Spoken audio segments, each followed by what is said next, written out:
Har bir yangi tug'ilgan chaqaloqda sariqlik bo'lsa, uni fotolampa ostiga qo'yish kerakmi? Yo'q. Har bir bola uchun bu alohida individual holatda tanlanadi va bir nechta omillarga bog'liq. Sariqlikni ma'lum darajada tez o'tib ketishida siz ham yordam qila olasiz. Bu og'iz orqali tez-tez ovqatlantirish, ya'ni tez-tez emdirish yoki sun'iy ovqatlantirish bilirubinning najas hamda siydik orqali chiqib ketishiga yordam beradi. Nima yordam bermaydi? Bolani yorug'lik tushadigan joyga qo'yish. Oyna orqali tushadigan yorug'lik juda ham kam ta'sir qiladi yoki ba'zida to'g'ridan to'g'ri tushadigan yorug'lik bola uchun zararli bo'lishi mumkin. Teri va ko'zga. Qachon fototerapiya kerak bo'ladi?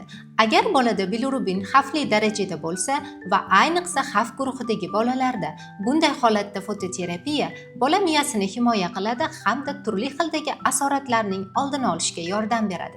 Sariqlik bu har doim ham xavfli emas, lekin uni to'g'ri baholash muhimdir. Shuning uchun bolani o'zingiz davolashga urinmang. Shifokor ko'rigi eng to'g'ri qarordir. Savollaringiz bo'lsa, izohlarda yozing yoki qabulga yoziling.